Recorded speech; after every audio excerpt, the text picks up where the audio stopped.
আসসালামু আলাইকুম প্রিয় দর্শকবৃন্দ। আজ আমরা শুরু করছি এক মহাযাত্রা। আল্লাহ তাআলা কিভাবে আসমান জমিন সৃষ্টি করেছেন, পৃথিবীকে কেন বানিয়েছেন এবং এর রহস্য কি। চলুন আমরা ফিরে যাই সময় শুরুতে, যখন কিছুই ছিল না, ছিল শুধু আল্লাহ তাআলা, যিনি সব কিছুর সৃষ্টিকর্তা। কোরআনে পাকের সূরা ফুসসিলাতের 11 নম্বর আয়াতে আল্লাহ বলেন, তখন আসমান জমিন ধোঁয়া ছিল। আমি তাদের বললাম, এসো। স্বেচ্ছায় বা অনিচ্ছায় তারা বলল, আমরা স্বেচ্ছায় হাজির। হে মানুষ, কল্পনা করো, যখন এই মহাবিশ্বে আলো ছিল না, রং ছিল না, ছিল কেবল অন্ধকার আর ধোঁয়া। আর সেই ধোঁয়া থেকেই আল্লাহ বানালেন আসমান ও জমিন। কোরআনে পাকের সূরা আরাফের 54 নম্বর আয়াতে আল্লাহ বলেন, নিশ্চয়ই তোমার রব আল্লাহ, যিনি আসমানসমূহ ও জমিনকে 6 দিনে সৃষ্টি করেছেন। প্রথম পর্যায়ে ধোঁয়া থেকে আসমান ও জমিন আলাদা করলেন। দ্বিতীয় পর্যায়ে আকাশকে সাজানো নক্ষত্র স্থাপন করলেন। তৃতীয় পর্যায়ে জমিন বিস্তার করলেন। চতুর্থ পর্যায়ে পাহাড় ও নদী সৃষ্টি করলেন। পঞ্চম পর্যায়ে জীবন ধারণের উপাদান সৃষ্টি করলেন। ষষ্ঠ পর্যায়ে সব কিছু পরিপূর্ণ করা হলো। এক মুহূর্তের কাজ। আল্লাহর জন্য অসম্ভব কিছুই ছিল না, কিন্তু তিনি 6 ধাপে সৃষ্টি করলেন, যেন আমরা শিখি ধৈর্য ও পরিকল্পনার পাঠ। সূরা আনআমের 1 নম্বর আয়াতে আল্লাহ বলেন, সমস্ত প্রশংসা আল্লাহর, যিনি আসমান জমিন সৃষ্টি করেছেন এবং অন্ধকার ও আলো সৃষ্টি করেছেন।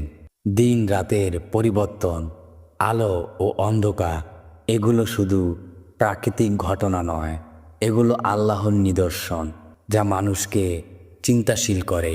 সূরা আন-নাহলের 15 নম্বর আয়াতে আল্লাহ বলে, আমি পৃথিবীকে স্থির পর্বতমালা স্থাপন করেছি, যাতে তা তোমাদের নিয়ে কেঁপে না ওঠে।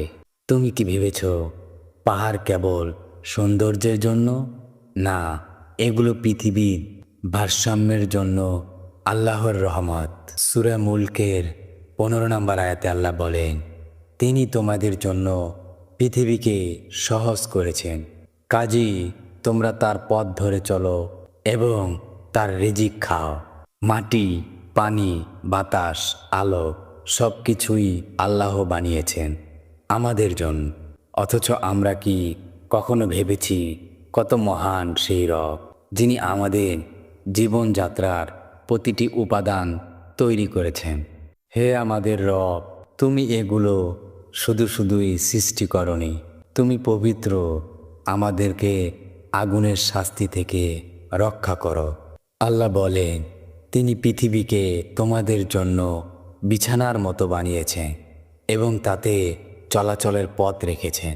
দেখো, আমাদের এই পৃথিবী কেবল একটি কঠিন পাথরের গোলক নয়, বরং এটি এমনভাবে বিস্তৃত ও সমান করা হয়েছে যাতে আমরা হাঁটতে পারি, চাষ করতে পারি, ঘর বানাতে পারি।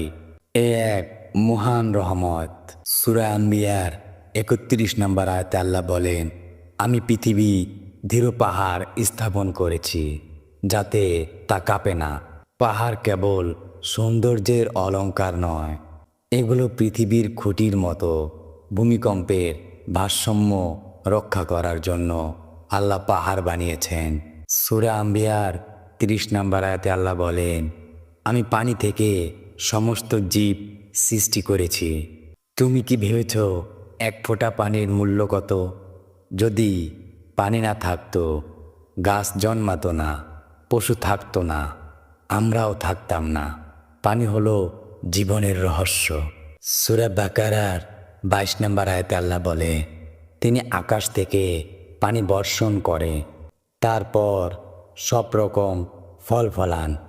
যখন তুমি একটা ফল খাও, এটা আপেল, একটি খেজুর বা এক টুকরো রুটি, মনে রেখো এগুলো এসেছে আল্লাহর রহমত থেকে। আল্লাহই পানি দেন, আল্লাহই জমিনকে উর্বর করেন। সূরা নাহলের 5 নম্বর আয়াতে আল্লাহ বলেন, তিনি তোমাদের জন্য গবাদি পশু সৃষ্টি করেছেন যাতে তোমরা উষ্ণতা পাও, খাবার পাও। কত রকম প্রাণী, গরু, ভেড়া, উট, মাছ, পাখি, এরা কেবল প্রাকৃতিক সৌন্দর্য নয়, বরং মানুষের উপকারের জন্য বিশেষভাবে বানানো। সূরা আরাফের 57 নম্বর আয়াতে বলেন, তিনি বাতাসকে প্রেরণ করেছেন সুসংবাদ বাহক হিসেবে। তার রহমতের আগে বাতাস যদি না বইতো, গাছগুলো শুকিয়ে যেত, মেঘ জমতো না, বৃষ্টি নামতো না। আল্লাহ বাতাসকে করেছেন জীবনদাতা। আমরা শুনলাম পৃথিবীকে আল্লাহ কিভাবে বিছানার মতো বানালেন। পাহাড়, পানি, বাতাস ও উদ্ভিদ জীবনের ভারসাম্য রক্ষা করে। প্রতিটি উপাদান আল্লাহর নিদর্শন। হে আল্লাহ, তোমার নেয়ামতের জন্য আমাদের কৃতজ্ঞ বানিয়ে দাও।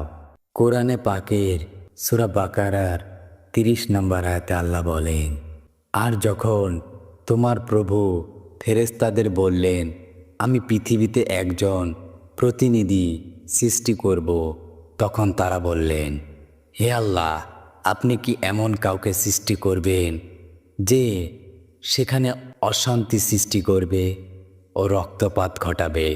অথচ আমরা তো আপনার তাসবিহ করি আর পবিত্রতা বর্ণনা করি।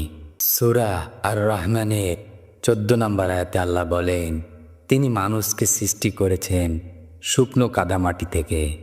আদম আলাইসাল্লাম আল্লাহর হাতে তৈরি প্রথম মানুষ। তার দেহ বানানো হলো মাটি, পানি, বাতাস ও আগুনের বৈশিষ্ট্য মিলিয়ে। কিন্তু তখনও তিনি জীবিত ছিলেন না। আল্লাহ বলেন, আমি যখন তাকে পূর্ণ করলাম এবং তাতে আমার রূহ ফুঁকে দিলাম, তখন তোমরা সবাই তার সামনে সিজদায় পড়ো। সূরা হিজরের 29 নম্বর আয়াত এটি। যখন আল্লাহ তার মধ্যে প্রাণ দিলেন, তখন আদম আলাইসাল্লাম চোখ খুললেন, জ্ঞান পেলেন, চলাফেরা শুরু করলেন। সেই মুহূর্ত থেকে মানব জাতির ইতিহাস শুরু।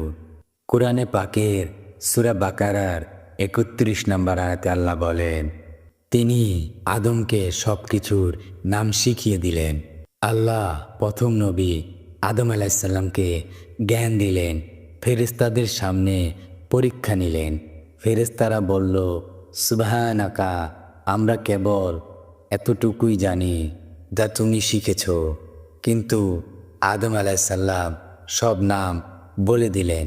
সূরা বাকারার 34 নম্বর আয়াতে আল্লাহ বলেন, আমি যখন ফেরেশতাদের বললাম আদমকে সেজদা করো, তখন সবাই সেজদা করল, ইবলিস ছাড়া।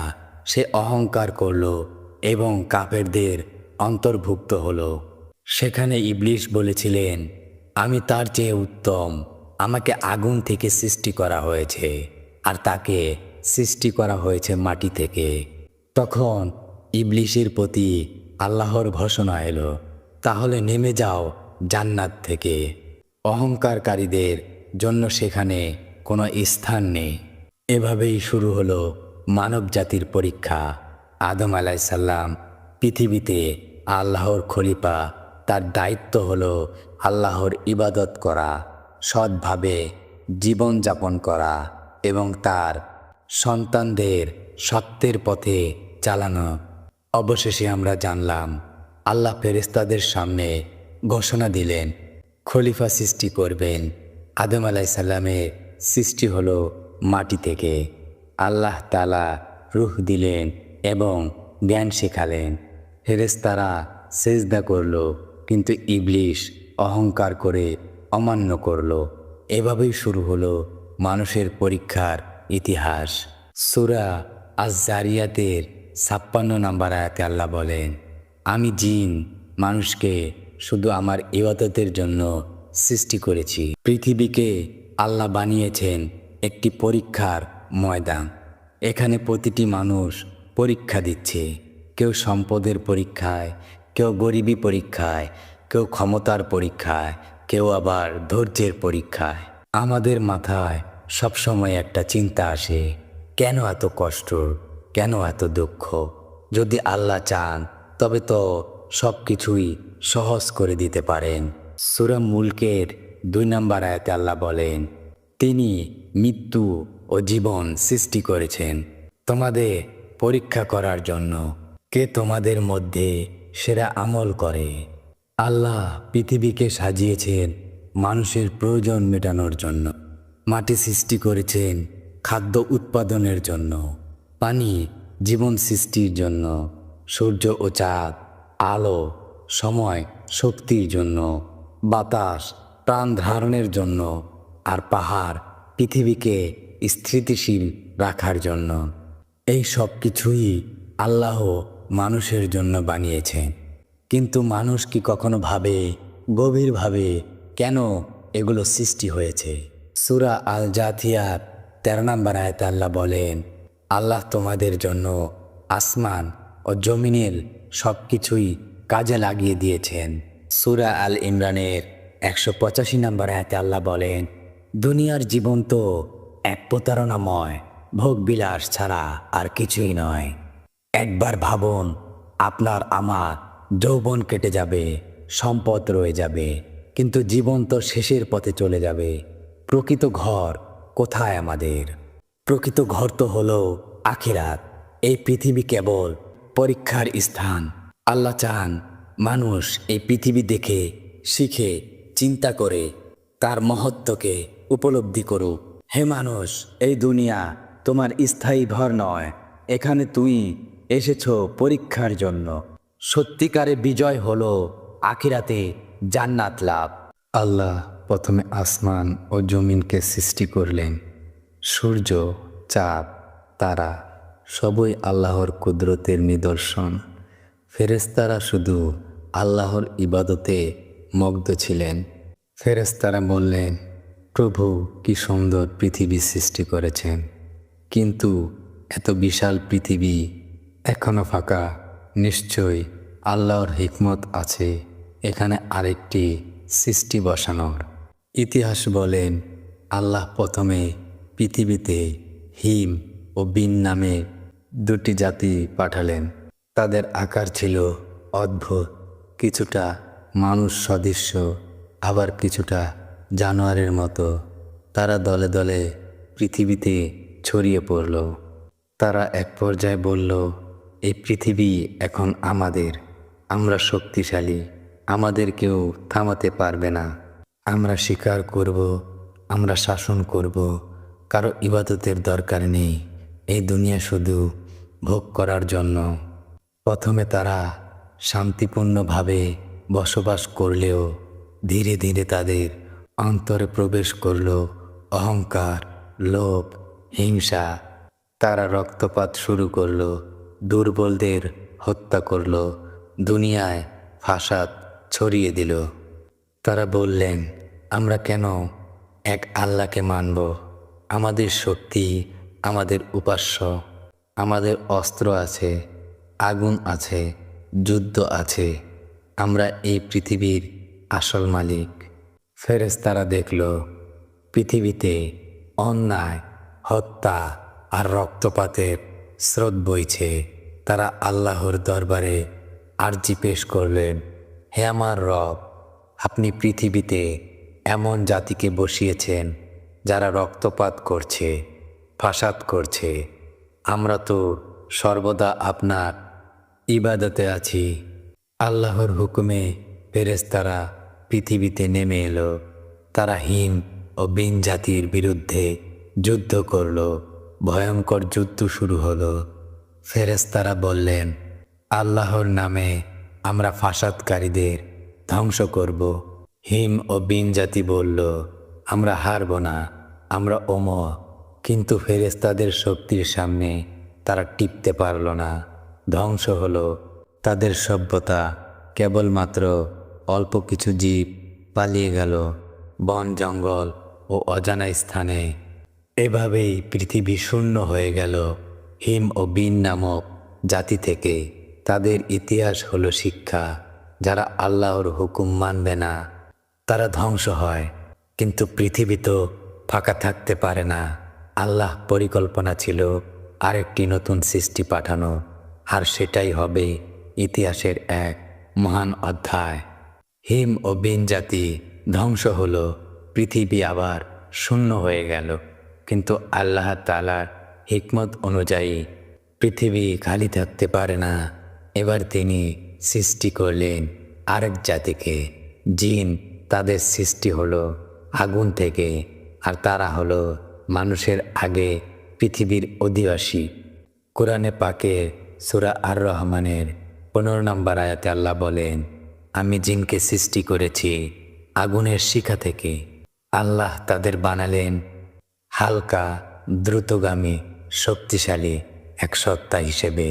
তারা মানুষের মতো খাওয়া দাওয়া, বিয়ে, সন্তান জন্ম সব কিছুই করে, তবে তাদের আকৃতি অদৃশ্য।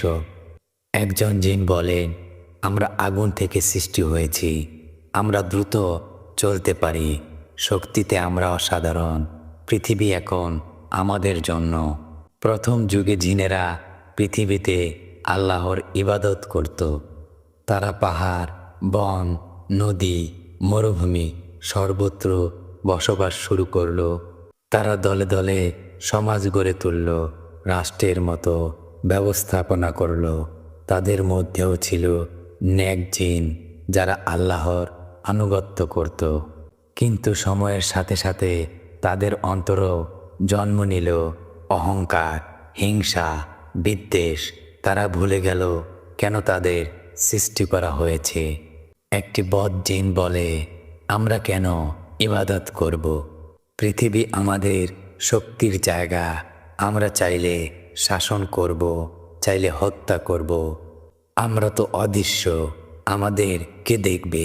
আমরা চাইলে সব ধ্বংস করে দেব। এভাবেই ফাসাদ শুরু করলো, যুদ্ধ, দখল, হত্যা। পৃথিবীতে আবারও রক্তপাত শুরু হলো। ফেরেশতারা আবারও আল্লাহর কাছে আরজি পেশ করল, হে প্রভু, পৃথিবীর অধিবাসীরা আবারও ফাসাদে মেতে উঠেছে, তারা আপনার আনুগত্য করছে না। আল্লাহ ফেরেশতাদের হুকুম দিলেন পৃথিবীতে নেমে বিদ্রোহী জিনদের বিরুদ্ধে যুদ্ধ করতে। শুরু হলো ভয়ঙ্কর যুদ্ধ। বহু জিন ধ্বংস হলো, অনেকেই পালিয়ে গেল সমুদ্রের গভীরে, পাহাড়ের গুহায় ও আকাশের দূরে। কিন্তু সেই সময় একজন জিন ছিল যার নাম ইবলিস। সে আল্লাহর ইবাদতে এতটাই নিবেদিত ছিল যে ফেরেশতাদের মাঝেও তার বিশেষ সম্মান ছিল।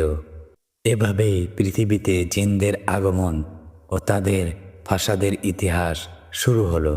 অনেককে ধ্বংস করা হলো, কিছু পালালো, আর একজন আলাদা হয়ে উঠল, ইবলিস। সে কখনো ইবাদতকারী, আল্লাহর নিবেদিত বান্দা, কিন্তু তার অন্তরে জন্ম নিতে শুরু করেছিল এক গোপন আগুন। ইবলিস ছিল অবিরাম ইবাদতকারী।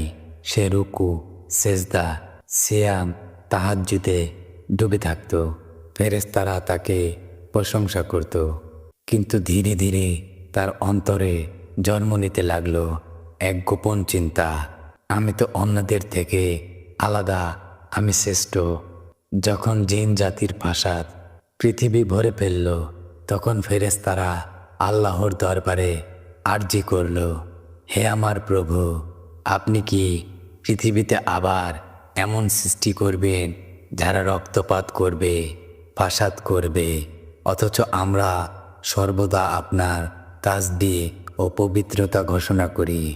এদিকে ইবলিস মনে মনে ভাবে, কোন নতুন সৃষ্টি, পৃথিবীর অধিকার আবার তাদের দেওয়া হবে, অথচ আমি এত ইবাদত করছি, এত সেজদা করছি, আমি তো যোগ্য। যদিও বাহিরে সে এখনো ইবাদতকারী রূপে ছিল। সূরা বাকারার 30 নম্বর আয়াতে আল্লাহ বলেন, আমি পৃথিবীতে একজন প্রতিনিধি সৃষ্টি করব। এই নতুন সৃষ্টি হবে মাটি থেকে। তারা হবে এমন এক জাতি যাদের মধ্যে নবী রাসূল আসবেন যারা আল্লাহর বাণী পৌঁছে দেবেন। একথা ইবলিস শুনে ভেতরে ভেতরে জ্বলে উঠল। সে ভাবল, না, আমি এই সিদ্ধান্ত মানতে পারবো না। আমি আগুন থেকে সৃষ্টি, তারা হবে কাদামাটি থেকে। আমি কিভাবে তাদের সামনে মাথা নত করব? অহংকার ও হিংসা ইবলিশকে গ্রাস করতে লাগলো। কিন্তু তখন তার মুখে ছিল না বিদ্রোহ, কেবল অন্তরে ছিল বিরক্তি। এভাবেই পৃথিবীর ইতিহাসে নতুন অধ্যায়ের সূচনা হলো। আল্লাহ ঘোষণা করলেন নতুন এক সৃষ্টির আগমন। তিনি হবেন আদম আলাইহিস সালাম।